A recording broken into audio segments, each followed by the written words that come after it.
I have to stop right there. In school, the topic of slavery did not feature very prominently in our syllabus. I totally and completely, vehemently refuse to agree with him on this particular issue. I would say that the American struggle is against racial injustice that resulted from slavery. You know, the structures that were built on racial injustice. I would say that is their own struggle. The African struggle, on the other hand, is not directly slavery. It's colonialism and the after effects of colonialism. The African Americans seem to think with strong conviction that Africans do not like them. And like Micheal Blackson, I am left puzzled by where that idea derives its origin. Just like some people think, and still today, some people think Africa is a bush and people walk around naked and ride elephants. In the same way, some Africans think all African Americans are rappers carrying guns and doing drugs. Now, is that true? No, but it's what they see. So, okay, another interesting point. They came with guns and they overpowered us. That is partially true. It's not wholly untrue, neither is it the entire truth. They came with guns, yes. They overpowered us, yes. But like the interviewer is also pointing out, they also came with bribes. Be shipped around the world. It wasn't just the enemies. It was sometimes their own people. It was sometimes their own people. It wasn't just the enemies. Hello, ladies and gentlemen. It's a chilly day in Shanghai. I've been here more than 3 years, and sometimes it just blows my mind how chilly and cold the winters can get. And it's not even as cold as Beijing. I heard Beijing is freezing at this moment. But the good thing about cold evenings is they are perfect for reaction videos. And today we have a fitting topic, fitting to the weather, that is, because it's rather serious. Let's get into it.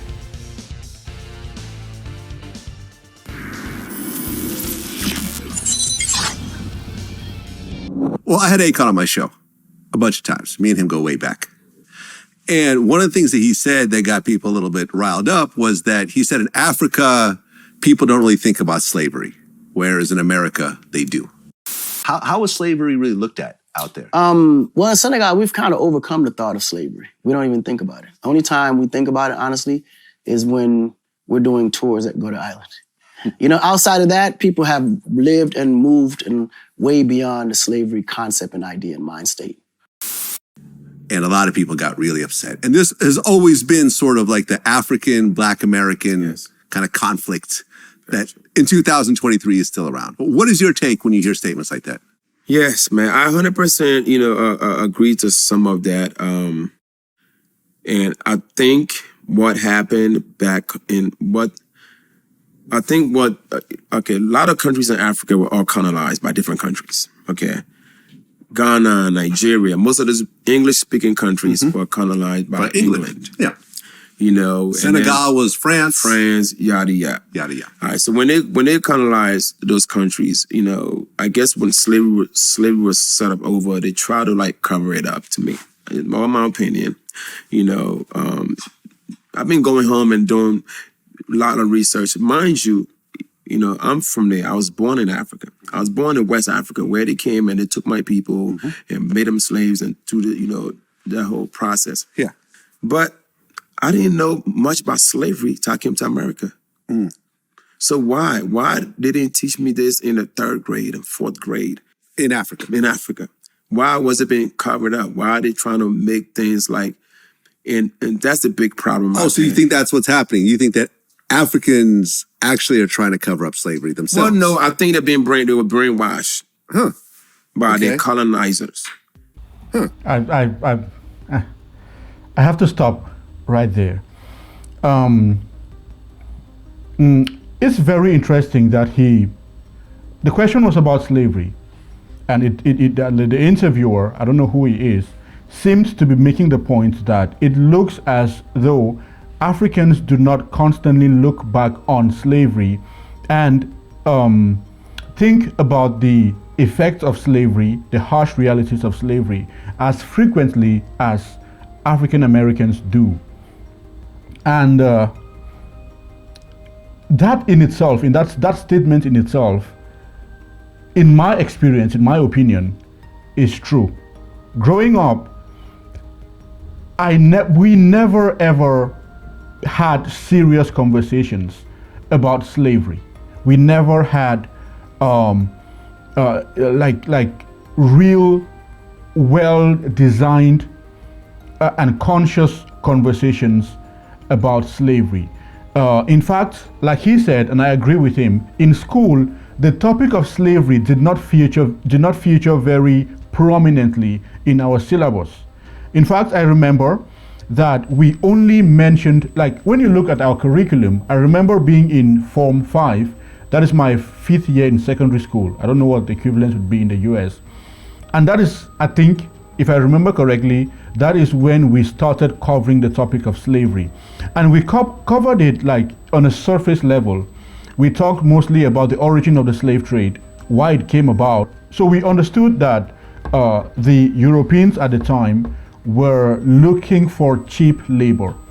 Africa was seen as a source of cheap and unpaid labor, where they would get these Africans to go from the origin of slavery.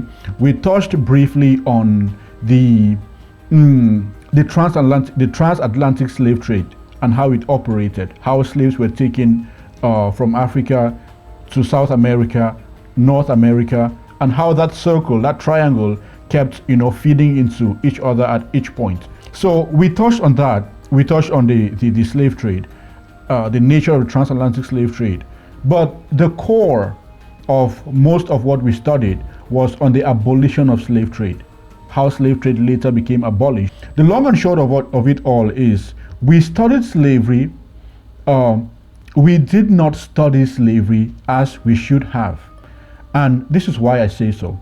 When we studied slavery, the emphasis was on the Europeans who started the slavery, why they started it, the nature of the slavery, the Europeans who operated it, and the abolition of slave trade, the Europeans who worked hard to abolish slave trade. I think the overall message that the educational system in my country was trying to spread across was that Europeans started it, they ran it, and they finished it, right? And I personally do not think it is very comprehensive. Maybe it's true, but partially true, because there also had to be some need or some attention paid to the Africans or the black people in general who fought hard for the abolition of slave trade. I think that we should have studied slave trade as it unfolded in the US or in America. Because in America, I keep saying the America for some reason. The United States, the America, pardon me, I'll interchange the two. I'm impassioned. Anyways, so I think the slavery in the United States, it dragged on for much longer. There remained the southern parts of America who still desired to keep their slaves, whereas the northern parts had already granted independence or freedom or liberation to the slaves. We started seeing figures like Marcus Garvey and black people who themselves had been freed, fighting for the rights of black people to be free. Well, the long and short of what I'm saying is, I would have liked the African system or the African educational system to highlight some of these black people who fought for the freedom of black people in general and other black people. Even racial justice, things like that are things that we should know about. I did not learn about Rosa Parks from our school. I did not learn about Martin Luther King from our school. I did not learn about Marcus Garvey. Never saw his name in any textbook. Never. I did not learn about black prominent figures who fought for racial justice in any textbook of ours.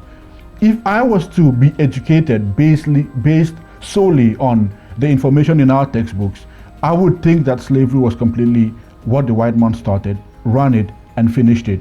So I would not have known that there were black people on the other hand, or in the underground, who were fighting for the abolition of slavery. So I do agree with Micheal Blackson when he says that Africans are not sufficiently taught on slavery. But then where I disagree with him is where he says that it is the white man trying to brainwash Africans. I totally and completely, vehemently refuse to agree with him on this particular issue. It is not the white man's fault anymore. And I'm not saying it has never been the white man's fault, but the days of Africans looking at their own weaknesses or their own inconsistencies or their own, inadequacies, of which there are many, if I'm to be honest, and blaming the white man for them are long gone. I think we should move beyond that. Now, the educational system, like he said, and I have confirmed, is designed to teach us, it's not designed to sufficiently educate us on black history and black people and stuff that concerns us. But I can say the same for any other thing. It's not only black history, it's geography, it's chemistry, it's subjects that matter. Most of the educational system, the material that is taught to young Africans, is completely and totally outdated. These are educational systems that were based on structures and knowledge that was relevant at the time of colonization and maybe after colonization, right? So Africans need to go back to what they have been teaching their kids, to what they have been studying, to what has been going on, what has been the substance of their education, and revise it, bring it up to date. It's not more the white man's duty. The white man is not going to come back and tell you what to study. That's ridiculous. I don't get why we cannot accept responsibility and say, you know what, it's time for us to go back and revise our systems. We would rather sit around and say it is the white man. I think it's irresponsible. So to conclude, I would say, my rather long point, I would say, yes, Africans are not taught enough on slavery, and Africans do not think about slavery that much. By the way, I also wanted to say, it is true that Africans don't think that much about slavery. And I don't think, I say this with absolute honesty, that Africans were, of course, our societies were affected by slavery, but if you're comparing relative impact or relative influence, I don't think African societies were that impacted by slavery as much as the American society. It's not the same scenario for two. There are two different, it's the same events or related events, but the impact of the events on one side is a lot more heavy and more comprehensive than on the other side. So what we Africans contend with, the African struggle is against colonialism and neo-colonialism. Those are the two things that Africans have. That's the African struggle. I would say that the American struggle is against racial injustice that resulted from slavery. The structures that were built on racial injustice. I would say that is their own struggle. The African struggle, on the other hand, is not directly slavery. It's colonialism and the after effects of colonialism. Whereas Americans have to struggle with racial injustice, we on the African side have to contend with the after effects of colonialism and neo-colonialism. If you guys have been keeping up with the unfolding of events in Africa, you would notice that in the Sahel, which is a part of Africa, there has been a succession of coup d'etats, like a string of military presidents or a string of presidents being overthrown by the military in, I think the most recent one was Gabon, but before that there was Mali, there was Burkina Faso, there was a couple of other countries in the mix. And just recently we heard that there was another one which just failed, right? So that is Africans responding to years and years of neo-colonialism, where the French and the English are the former colonizers, even though they are physically departed, they don't occupy these countries anymore, continue to run the affairs of these countries from the back, from the backstage. They put in presidents there that would do exactly what they want. They put in prime ministers that would do exactly what they want. And these prime ministers are just puppets that do the will of these colonial powers. So that is the African struggle. That is what has affected Africans. That is what Africans tend to contend with more than even slavery. And that's why, because I'm not sure how much, I have a school now. I know we didn't get to that yet, but I built a school, and I was trying to get an idea like how much African history has been taught in these schools. How much these kids know about themselves. Yeah. I want my kids to know about themselves, know about everything that's happened to your people from beginning to the end. I mean, I can tell you one thing, right? And this is from an... Exactly what I was saying. These are the questions that we need to ask. What are we teaching the children? What are we teaching the children? We keep on teaching them stuff that is long outdated and is now irrelevant. So like he is saying, it's a question that Africans have to ask themselves. What are we teaching in our schools? Are we teaching them what they need to know about themselves and where they come from? outsider's point of view. Like I was an immigrant. I came over to America when I was about 5, and I lived in America my whole life. But in 2000, I went to Africa for the first time. I went to Senegal. And the one thing I realized when walking around Senegal was that there was a sense as you meet the people and, you know, you correspond with the people who live there, you have this this overbearing sense of the people there know who they are. They know where they came from. They're comfortable. You know what I mean? They could trace their families back hundreds of years. There isn't a level of uncomfortability that I think Black Americans have because of the history of slavery in this country was, I think, different than the slavery that was happening in Africa. You know what I mean? It was just at a much greater and I think more brutal level. So you have this sort of uneasiness that happens in America that when you go over there, you're like, oh, I'm the outsider here. You know, the white guy is the foreigner. The white guy is the guy who's just here visiting. Everyone else feels comfortable with who they are. And it was a very interesting feeling. And it made me realize how distinctly racist America is, which you never really think about it because I've always been in America, right? So it was, I think it's something that until you go over there, you don't really understand. I mean, do you agree with what I'm saying? 100% agree, especially for the Black Americans. I think every Black American, if you could afford a $1,000 round trip ticket, go home, pick a country. Any country. Pick any country. I mean, go to the West. Let's go to the West where, you know, most of the slaves came from. Mm-hmm. You know, go to the West. You are welcome. You know, I'm not sure where Blacks got the idea that Africans don't like them. It was a very good point. It was a point in life, even till now, where some Blacks feel like, you know, they don't like us. They think that the Africans are better than. I definitely agree. I've seen that a lot on this channel. I have seen that almost in every video I make. There's always comments talking about almost the very first reaction video I did on this channel was the Aries Spears one, and I have gotten all kinds of comments on that video, and there seems to be a very real and present I don't know, points of view, or the African Americans seem to think with strong conviction that Africans do not like them. And like Micheal Blackson, I am left puzzled by where that idea derives its origin. Now, I'm not saying that every African likes every African American. I'm not saying that there are not Africans who are prejudiced.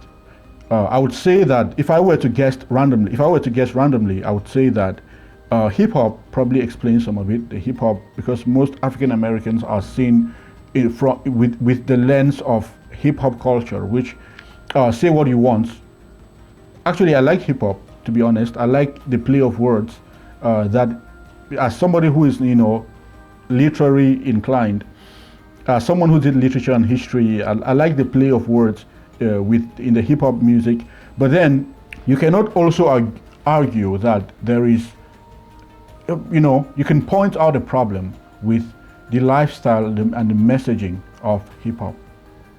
So I think because of hip hop, many Africans would tend to look at African Americans in a certain way because they mostly see them from the lens of hip hop. But that is, to them, that is people who do not know African Americans as much as maybe they should, or as much as they could be known, because they have only seen one side, because they tend to judge from one side, and they have not seen a lot of respectable African Americans out there who are nothing like the hip hop artists and the videos. But you know, you always see the hip hop artists. So I think maybe that's where it comes from. I have no idea.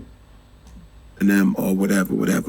You know, I know when I first came to America as a kid, it was a little bad experience for me because, you know, American kids could be very harsh at times. I mean, they clown me.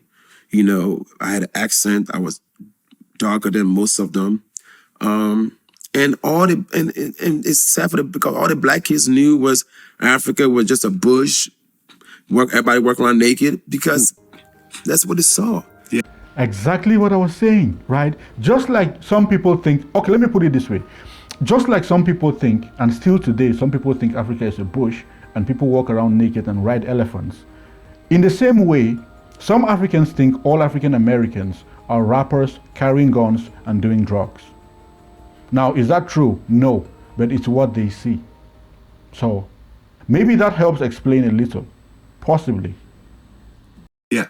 They didn't show them much. They were, you know, they didn't, you know, but like now, like that's why I say if you're grown now, take a trip back home. You know, we love Black Americans, you know, and the governments up there are giving them lands for like minimum price. Like everybody's welcome to come back. Yeah. Ghana had that big thing recently, right? Mm-hmm. Ghana's still having it. Ghana has lands for like, thing, yeah. If you're American, if you're black gold, it's a land for like $1,500. You know, they have a land for you near Cape Coast, which is like, Cape Coast is in fact where that old castle was with slavery were taken from. Come and grab this land back. City. You know, this is where you building belong. a whole city. This is your land. For, so yeah, man, you know, blacks are returnees. welcome. You know, we love them, you know, and let it go and learn the history of what happened. Mind you, you know, these people were captured. These slaves, they came with guns. We didn't have guns. We couldn't fight. Yeah. You know, they overpowered us with guns. Right. You know? And they also bribed some of the leaders local to chiefs sell and off their everything. enemies and stuff like that. Yeah. You know, so it was nothing. Everyone had their hands in this dirty business, honestly. You know what I'm saying? No one was really... Okay, another interesting point. They came with guns and they overpowered us. That is partially true. It's not wholly untrue, neither is it the entire truth. They came with guns, yes. They overpowered us, yes. But like the interviewer is also pointing out, they also came with bribes. And they bribed the local chiefs. And the local chiefs, in turn, using their authority, because they were the authority at the time, the traditional rulers were the authority. These people used that authority to capture people and sell them off to the white man. So there was the use of force, but there was also the use of greed, the greed of the African elite, which, by the way, is what is still holding Africa back until today. We have had that problem since the beginning of colonization, the beginning of everything. Ever since the white man landed on the shore of Africa, the people in charge of the African people, the people who are supposed to protect the African people and act as leaders to the African people, have been selling them out. They have not stopped. That is what Africans are contending with. really clean when it came to the slave trade, unfortunately. Well, I mean, True. I'm not going to blame too much on the poor You know people it's that true. trying to make a living, whatever, which was completely wrong. No, Right, no, but I'm you saying know. when you They were not trying to make a living. These were chiefs. They already had a living. They were being greedy. They wanted the gunpowder, they wanted the rum, they wanted the goods that were brought by the Europeans. And they valued those things, their own personal satisfaction, above the lives of the citizens to whom they had been entrusted.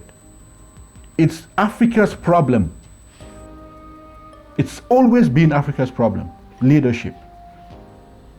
When you're selling off your enemies to the colonizers to be shipped around the world. It wasn't just the enemies. It was sometimes their own people. It was sometimes their own people. It wasn't just the enemies. I'm telling you, You got to take a little bit of but I mean, you got to take a little bit. you know, visit an African country. Visit an African country and see what Africans are having to go through in a continent that is one of the richest in terms of natural resources in the world. See how Africans live. Recently, this guy, Mr. Beast, the YouTuber, was helping out in I think it was in my country was involved, like in 5 African countries, and the internet was ablaze with news about Mr. Beast and everything. But watching that happen, go and watch Mr. Beast's video and see some of the conditions that Africans are living under. And I want you to ask yourself, instead of looking at Mr. Beast and saying, oh, he's a white guy, why is he helping out black people? He's furthering stereotypes and all of that. Ask yourself the question, who is in charge? Who is in charge of providing these people with water, with housing, with electricity? Why are they even in that position? And then ask yourself, how much money is given to African leaders every year for development assistance? I'm not talking about the money they generate from the sale of natural resources. I'm talking about just the assistance that is given to them to take care of their people. They take it and they save it up in banks in Switzerland, and they leave the people there in desperation and misery. It's always been the African leaders. We suffer because of the African leaders. That's not even a secret. Every African knows this. So that has always been the problem. When the white people came, they used the same tactic. They simply went after the leaders, and the leaders will leave their own people to suffer and do what the white man wants for chicken change from the whites. That was what happened. That is what is still happening. It's the truth. I'm playing for that as well. Yes, but the way the slaves were treated, even before they left. I mean, if you get a chance, go to the slave castle, do the tour. Well, I went in Senegal. I went to the place where it was like the slave distribution center. You know, what I'm talking about? The cannons. Yeah. Is it right by the water? Right by the water. Yeah. There's that huge, like, kind of like a shark tooth kind of. Yeah, I haven't been to one in Senegal, but I've been to the. No, it was sad, man. I started to cry there. It was sad. It was a sad place to think that this was. Go learn your history. You know, and humans were treated like that. Yeah, it was fucked up. Yeah, but you know. I love my black Americans. I mean, without them, I wouldn't be where I am today. Mm-hmm. They embraced me from the first day they saw me, and I'm who I am because of Black America. So shout out to Black America, and any one of you always welcome. Go to my house. You can stay in my house. Yeah. Yeah. So everyone can stay at your house. Everybody can stay at my house. Ghana, is it? Ghana. Okay. Your house is about to be overrun. I'm like, Oprah, you can stay in my house. You can stay in my house. You can stay in my house. It's about to be a crazy ass party at your house, man.